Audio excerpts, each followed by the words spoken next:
Hello my YouTube family, कैसे आप सब? सभी को राधे राधे।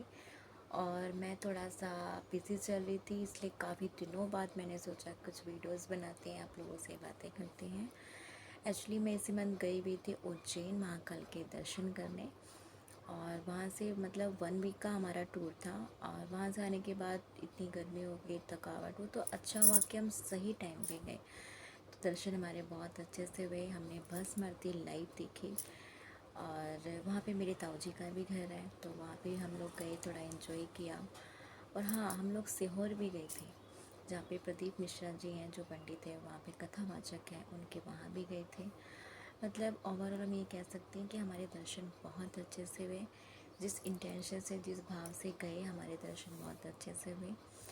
और कहते हैं ना कि किसी भी आप तीर्थ स्थल जाते हैं, किसी भी मंदिर जाते हैं, तो कहते हैं ना कि अगर आप वृंदावन जा रहे हैं, केदारनाथ जा रहे हैं, या कहीं भी आप जा रहे हैं ना, या महाकाल के दर्शन करने जा रहे हैं, तो ऐसा माना जाता है कि, या वैष्णो देवी भी, हाँ वैष्णो देवी भी जा रहे हैं, तो माना जाता है अगर ईश्वर आपको बुला रहे हैं, आपका जब जब तक वहाँ से बुलावा नहीं आता है, आप लोग दर्शन करने नहीं जा सकते हैं।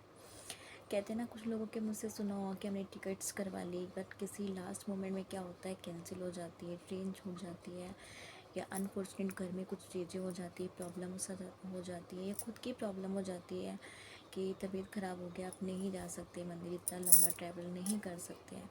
तो ऐसा माना जाता है कि अगर आप सही तरह से गए हैं, सच्चे भाव से गए हैं, और जब तक महाकाल या किसी भी तीर्थ स्थल का आपका बुलावा नहीं आता है, तब तक आप दर्शन नहीं करने जा सकते हैं।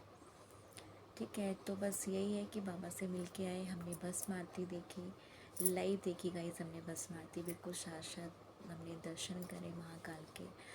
मतलब कुछ ऐसे मोमेंट्स होते हैं जो शब्दों में मैं आपको नहीं बता सकती।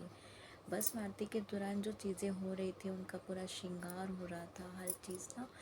और जब वो जो उज्जैन गए और महाकाल के दर्शन जिसने करे और जिसने भस्म आरती देखी है, वो लोग रिलेट करेंगे मेरी बात को कि भस्म आरती के दौरान जब लाइट्स ऑफ होती हैं, उस दौरान मतलब जब हम महाकाल को देखते हैं, बाबा को देखते हैं ना, तो उसमें मतलब आपकी आंखें, आपका बॉडी आपके कंट्रोल में नहीं रहता है। मतलब आपकी नज़रें, आपके आंखों से आंसू गिर रहे होते हैं। मेरे साथ भी ऐसा हुआ था कि मैं सोच ही नहीं पा रही थी कि ये क्या हो रहा है। मतलब इतना अट्रैक्ट हो जाता है ना सामने वाला बंदा कि नहीं समझ में आता है। शोर शराबा, पब्लिक पूरी भरी रहती है, इतना शोर होता है। उस दौरान आप जब वो चीज़ें देखते हैं ना,